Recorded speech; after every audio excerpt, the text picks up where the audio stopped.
Arondir is one of the characters who is entirely an invention of the show. He is not in the Tolkien works on which the show is based, which means the showrunners have a lot more options as to what to do with him. His fate is not already predestined. I am quite enjoying thus far how the showrunners and writers are handling the problem with making a prequel show. That being that we already know who lives and who dies by the events of The Lord of the Rings. Regarding the characters whose fates we already know, the show has astutely and incisively directed its attention elsewhere.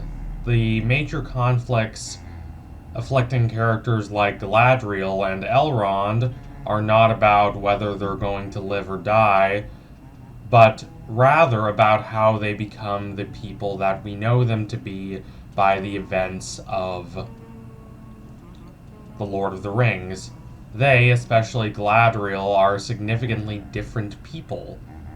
What kinds of traumas, what kinds of betrayals, what kinds of overturnings of everything they thought and believed lead them to becoming the people that they are by The Lord of the Rings.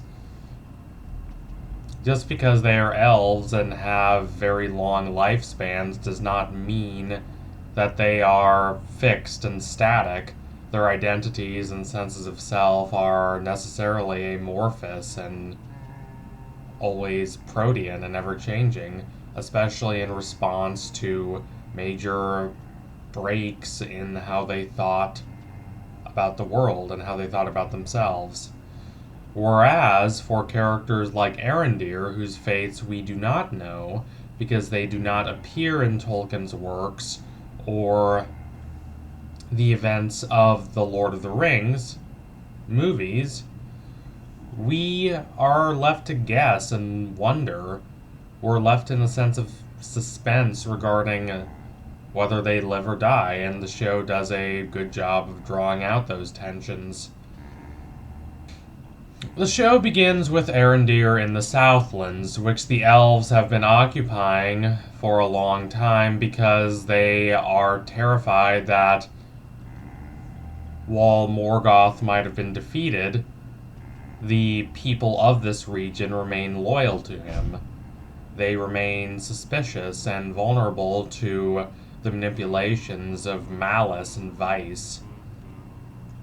Morgoth and his agent Sauron are present here. Their influence, while temporarily gone by the start of the show, has not been forgotten. It lingers.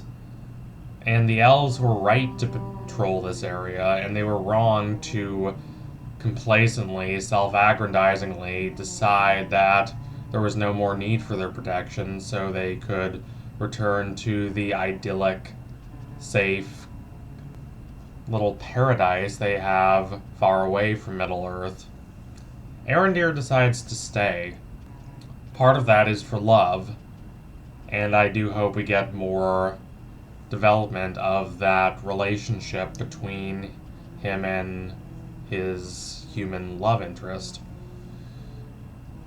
But also he feels a loyalty to the Southlands. He defends its people, and he believes they deserve better than to simply be exploited by the orcs and other manifestations of selfishness and caprice that linger here.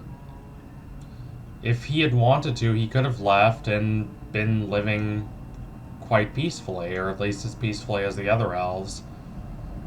But he decides not to. I appreciate how the show's focus has been on choices, because choices are always what define a resonant, emotionally evocative narrative. The show hasn't been perfect, and yes, as others have said, the pacing is a bit slow, just like it is in the books or in the Lord of the Rings movies. That's more a blanket criticism of the Tolkien verse than anything specific to this show. But I think one thing the show is doing absolutely right is its emphasis on how characters make choices that aren't easy, that aren't simple, that do not lead them to a pleasurable, idyllic life because they feel a burning conviction to make a certain decision. Galadriel cannot go forth with sailing into the west and leaving behind Middle Earth. She knows Sauron's still out there, and more importantly, for her personally, she feels a sense of profound irresolution, a sense of profound fragmentation. All happiness she finds right now is impermanent. It necessarily fades because she doesn't have that foundation of a coherent, harmonious sense of self. She's still afflicted by what happened to her brother and by a sense that has always afflicted her of kind of being a bit of an outsider, it seems. As demonstrated in the early parts of episode 1, she is very prideful when the Númenóreans won't accept her, so she wants that sense of catharsis. She wants that sense of resolution. Arondir does not seem as prideful. In fact, I'm still struggling to get a clear idea who he is at this point, though I have really liked a lot of scenes with him in the show thus far. I especially adored the scene with him chopping down the tree in episode 3. He takes responsibility for doing it, even though he knows it is a gruesome, almost sacrilegious action, because he wants to do what's safest for his fellow prisoners. But he treats the tree like a old friend. He whispers to it in Elvish, and he touches it intimately. There is a deep sense of tenderness and affection for this tree and for the world it represents. And he chooses the Southlands. He chooses to stay here and fight. That is his choice, just like it is Galadriel's choice, and just like it is the choice of Nori to help out with the stranger, when most people in the Harfoot camp, whatever their virtues, would not have chosen to help.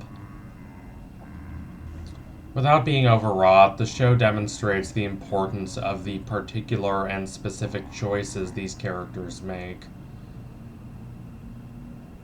Arondir has chosen to stay, but the consequences of that, and the show is doing a good job of exploring consequences, means that he's left all alone. His close friends are dead. The orcs killed them. He loses the region that he's formed such a close connection with. He loses a stable sense of his future. He's deracinated from his environment, from his relationships, from a basic sense of stability, and he doesn't know what to do.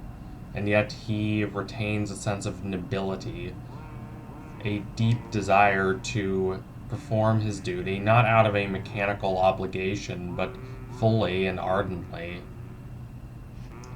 I appreciate the orcs' design as well, I must add. They look like these decaying, rotting creatures, the manifestations of a desire from the forces of evil and malice to create, but their creations are necessarily flawed and grotesque because these forces are selfish and malicious. They're only interested in their own personal gain and the destruction of all that is harmonious and peaceful. Hence the rotting body of the warg that the orcs use as well. Perhaps they will try to mutate and experiment on Arondir to transform him into a creature of darkness as well. Perhaps they won't. Perhaps they'll just try to kill him. But I don't think that we've gotten to know him well enough at this point that it would be altogether satisfying if he died. We would need to get more invested in the character for his death to matter. Especially since he is a new character that we're not quite as familiar with as we are with some of the other characters. Nonetheless, it's great to have a character who is our eyes and ears in the Southlands. Without such a character, the goings-on there, all Sauron's attempts to create his own region of darkness and pollution that later becomes Mordor, would be abstract. We would only see it from the position of the elves or the Harfoots. But by the character of Arondir, we have a close view of the blight, of the degradation, the incoming wasteland that the Southlands is rapidly transforming into. Hopefully he'll find his love, though it's just as likely that she will be cruelly, gruesomely taken from him, and he's left alone in the deteriorating world. The Harfoots have each other, Galadriel has the enigmatic Hallbrand, as well as Elendil, whom she's gotten to know quite well. And even the Númenóreans, as fractured and fragmented as they might be right now, have a sense of common history and purpose and identity. Arondir has nothing, and yet he fights on. So thank you all for watching. If you liked what you saw today, don't forget to like, comment, and subscribe. Donate to my Patreon if you can and you want to see more videos like this. Keep watching The Rings of Power. As always, I have been adoring this show.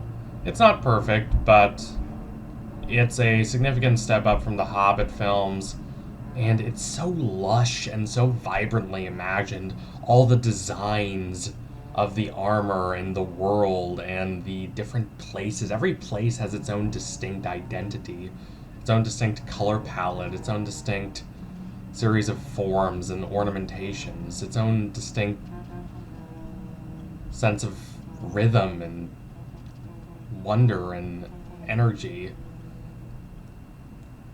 I love how distinct every little location is.